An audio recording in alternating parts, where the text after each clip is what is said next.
Alappuzha medical കോളേജിലെത്തുന്ന രോഗികളിൽ നിന്ന് admission ബുക്കിന് പണം ഈടാക്കാനുള്ള നടപടി പിൻവലിച്ചു. പഴയ നിരക്കായ 10 രൂപ മാത്രം നൽകിയാൽ മതി. പുതിയ സർക്കുലർ നാളെ പുറത്തിറക്കും. ജനഡി വാർത്തയെ തുടർന്നാണ് തീരുമാനം.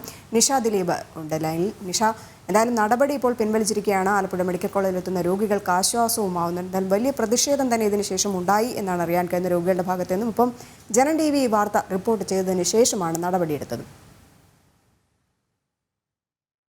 സർക്കാരിന്റെ സാമ്പത്തിക ബാധ്യതകൾ പാവപ്പെട്ട രോഗികളുടെ മേൽ അടിച്ചേൽപ്പിച്ചുകൊണ്ടാണ് ഇന്ന് ഈ വിവാദ സർക്കുലർ ആലപ്പുഴ മെഡിക്കൽ കോളേജ് ആശുപത്രി സൂപ്രണ്ട് പുറത്തിറക്കിയത്. എന്നാൽ രോഗികളുടെ അടക്കമുള്ള പ്രതിഷേധം വ്യാപകമായതിനെ തുടർന്ന് ഈ ഒരു വിവാദ സർക്കുലർ ആശുപത്രി സൂപ്രണ്ട് പിൻവലിച്ചിട്ടുണ്ട്. അതായത് കിടത്തി ചികിത്സയ്ക്കായി എത്തുന്ന രോഗികളുടെ വിവരങ്ങൾ രേഖപ്പെടുത്തുന്ന അഡ്മിഷൻ ബുക്കിന് രോഗി ആശുപത്രിയിൽ എത്തുമ്പോൾ തന്നെ അഡ്മിറ്റ് ആവുന്ന സമയത്ത് തന്നെ 30 രൂപ നൽകണമെന്നായിരുന്നു ആശുപത്രി സൂപ്രണ്ടിന്റെ ഉത്തരവ്.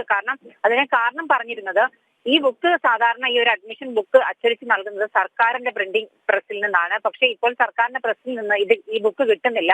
ആശുപത്രി വികസന സമിതി സ്വന്തം ചെലവിലാണ് ഇത് അച്ചടിക്കുന്നത്. അതുകൊണ്ട് ഇതിന്റെ തുക രോഗികളിൽ നിന്ന് ഈടാക്കാനായിരുന്നു ഒരു തീരുമാനമുണ്ടായത്. അതിനെ തുടർന്നാണ് സൂപ്രണ്ട് 30 രൂപ ഇങ്ങനെ ഈടാക്കണമെന്നുള്ള രീതിയിൽ സർക്കുലർ ഇറക്കിയത്. ഈ ഒരു നടപടിയാണ് പ്രതിഷേധത്തെ തുടർന്ന് പിൻവലിച്ചിട്ടുള്ളത്. രജനി. ശരി, നിഷ ദിലീപാണ് വിവരങ്ങൾ നൽകിയത്.